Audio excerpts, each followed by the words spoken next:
আসসালামু আলাইকুম everyone, welcome to lifestyle of Moushumi. কাছে এবং দূরে যে যেখান থেকে আমার আজকের ভিডিওটা দেখছেন, আশা করি সবাই ভালো আছেন। আমরা আল্লাহর রহমতে ভালো আছি। আমার গত ভিডিওতে তো আপনাদেরকে দেখিয়েছিলাম আমি একটা হাজারি গোলাপ গাছ নিয়ে এসেছি, আর মাঝখানে কিন্তু 2 দিন চলে গিয়েছে। আর আজকে তো গাছটাকে নতুন করে লাগাবো। কিছু কিছু গাছের মাটিও পরিবর্তন করতে হবে, আবার কিছু গাছ ছাঁটাইও করব। সব মিলিয়ে দেখা যায় যেদিনই গাছের কাজগুলো শুরু করি বেশ অনেকটা সময় কিন্তু আমার কেটে যায়।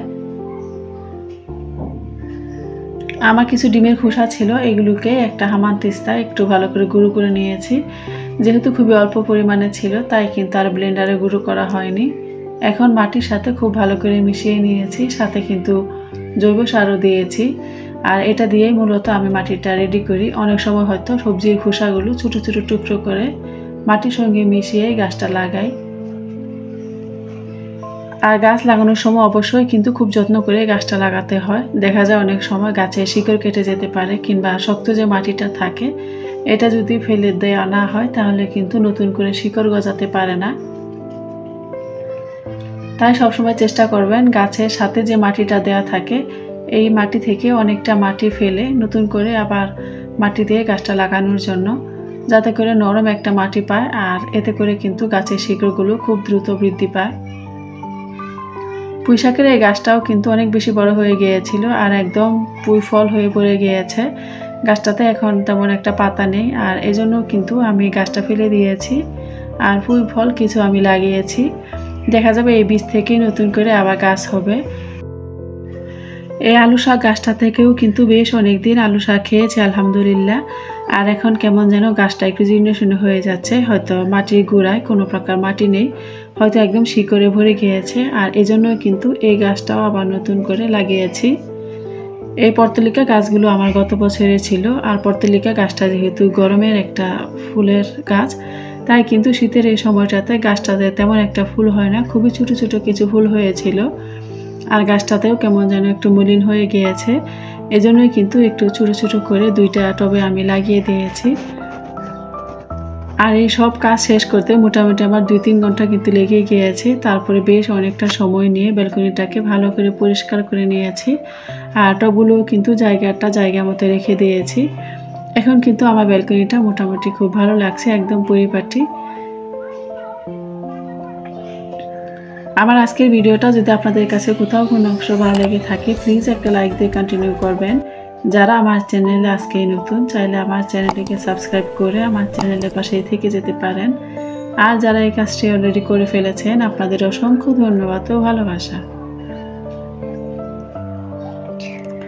ব্যালকনি থেকে আমি এই 2-3টা ডাল নিয়ে এসেছি। এই গাছগুলোকে এখন থেকে ঘরেই রাখবো আর পানিতে রাখবো। যেহেতু ব্যালকনিতে ছিল তাই কিন্তু অনেক বেশি বালি ধুলা এসব তো পড়েই রয়েছে, পাতার অরিজিনাল কালারটা প্রায় চলে গিয়েছিল। আর এখন এই গাছগুলোকে একটা প্লাস্টিকের রাবার দিয়ে একটু গোড়ার দিকে আটকে নিয়েছি, যাতে করে এক এক দিকে ছড়িয়ে না যেতে পারে। ঘরে আমার এই মানি প্লান্ট গাছটাতেও কিন্তু অনেক বেশি ময়লা হয়েছিল, একদম ধুলোবালি ভরে গিয়েছিল। আর এজন্য কিন্তু এই পাতাগুলোকে একটু ধুয়ে দিয়েছি।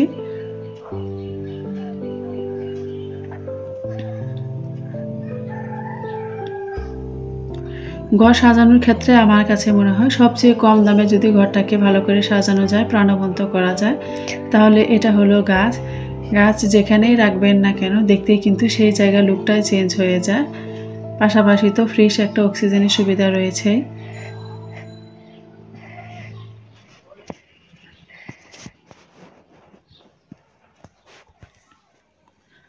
পানির এই গাছটাতেও কিন্তু দেখতে খুব সুন্দর লাগছে। এখন দেখা যাক কতদিনে এই গাছটা এমন সুন্দর কালার থাকে। বেশ কিছুদিন আগে আমি একটা washing machine tutorial video upload করেছিলাম, আর এই ভিডিওটাতে মাশাআল্লাহ অনেক ভিউজ এসেছে। তাছাড়া আপনাদের অনেক প্রশ্ন ছিল, তাই ভেবেছি নতুন করে আরেকটু ওয়াশিং মেশিন টিউটোরিয়াল আপনাদের সাথে শেয়ার করি। অনেক আপুরাই জানতে চেয়েছেন, আপু শার্টের কলার, গেঞ্জির কলারগুলো তো সাধারণত অনেক বেশি ময়লা হয়ে যায়, এই ময়লার কাপড়গুলোকে ওয়াশিং মেশিনে ভালো করে ক্লিন করা যায় কিনা। আর এজন্যই কিন্তু আমার প্রিয় আপুদেরকে আমি দেখিয়ে দিলাম।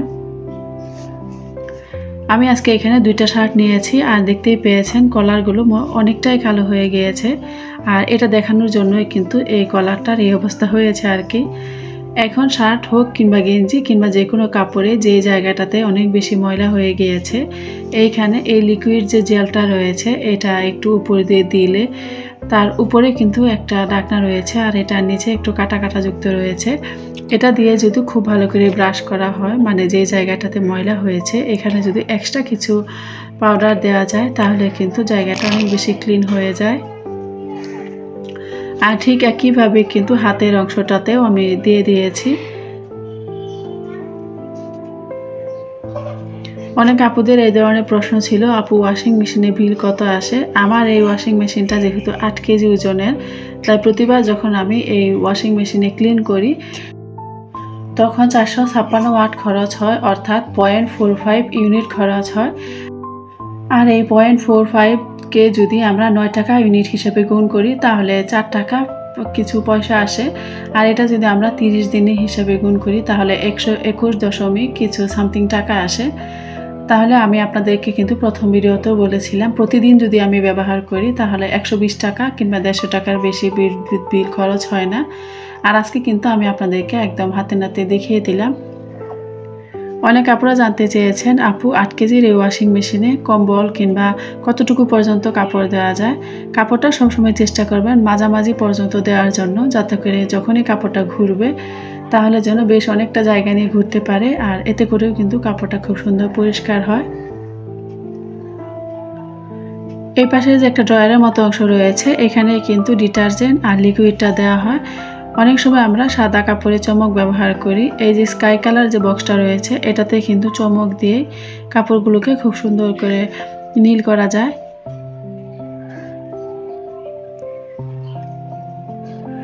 অনেক আপুরা জানতে চেয়েছেন, আপু এই ওয়াশিং মেশিনটাতে কত ডিগ্রি টেম্পারেচার পর্যন্ত দেওয়া যায়?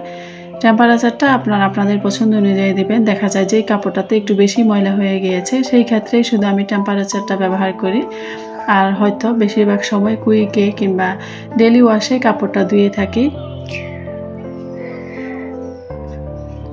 আর আজকের এই কাপড়গুলোকে আমি 30 ডিগ্রি টেম্পারেচারে দিয়ে ডেলি ওয়াশে দিয়েছি, তারপরে এটা সময় দেখিয়েছে 1 ঘন্টা 3 মিনিট।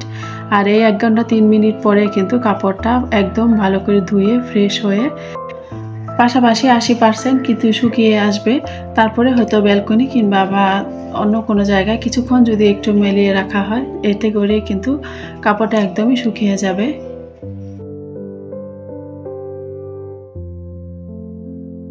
আর এছাড়াও যদি আপনাদের কোনো প্রশ্ন থাকে অবশ্যই কমেন্টস বক্সে আমাকে প্রশ্ন করবেন। আমি যতটুকু জানি যতটুকু পারি আপনাদেরকে প্রশ্নের উত্তর দেওয়ার চেষ্টা করব ইনশাল্লাহ। আর আমার কাপড়গুলো কিন্তু ক্লিন করা হয়ে গিয়েছে। অনেকেই তো এটাও জানতে চেয়েছেন, আপু কাপড় ধুলে কি একটা কাপড় আরেকটা কাপড়ের সাথে পেঁচিয়ে যায় কিনা? এই তো আপনারা দেখতেই পেয়েছেন কোনো কাপড়ই কিন্তু কাপড়ের সঙ্গে পেঁচিয়ে যায় না, একটা আরেকটার উপরেই থাকে। আর এই যে দেখেন কলারটা একদম পরিষ্কার হয়ে গিয়েছে, একদম সাদা হয়ে গিয়েছে। আশা করি আমার আজকের ভিডিওটা আপনাদের কাছে ভালো লাগবে।